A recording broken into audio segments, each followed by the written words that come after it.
ఉంది. ఆ రోజైతే పెద్దగా జనాలు లేరండి. నార్మల్‌గానే ఉంది. మేము వారణాసి నుంచి ప్రయాగ్‌రాజ్ వచ్చాము. మాకు 9 అవర్స్ పట్టింది. పుష్కరం మెయిన్ ఎంట్రన్స్ నుంచి సెక్టార్ 5 గేట్ నంబర్ 3 దగ్గరికి వెళ్ళడానికి మాకు 45 మినిట్స్ పట్టింది.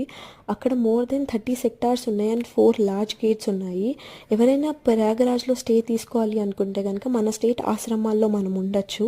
అంటే మనీ తీసుకుంటున్నారో లేదో అండి నాకు తెలీదు. ఒక్కసారి మీరు కనుక్కోండి అండ్ ప్రీ బుకింగ్ చేసుకొని వెళ్ళండి. అక్కడ గవర్నమెంట్ మాత్రం మనకి కావాల్సిన ఫెసిలిటీస్ బాగానే అరేంజ్ చేశారు. డ్రెస్ చేంజింగ్ రూమ్స్ అవ్వచ్చు, రెస్ట్ రూమ్స్ అవ్వచ్చు, అవి మాత్రం బాగా అరేంజ్ చేశారు. కాకపోతే ఫుడ్ అండ్ మెడికల్ ప్రాబ్లం అయితే అక్కడ ఉంది. ఎవరి ఫుడ్ వాళ్ళు తీసుకొని వెళ్తే బెస్ట్ అని నేనైతే చెప్తాను.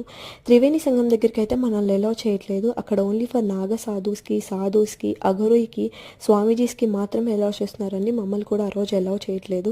144 ఇయర్స్ తర్వాత వచ్చింది అంటే మనం చాలా అదృష్టం చేసుకున్నట్టే. ఎవరికి వీలైనట్టుగా వాళ్ళు వెళ్ళాలని కోరుకుంటున్నాను. ఇది వచ్చేసరికి హరిద్వార్, ఉజ్జయిని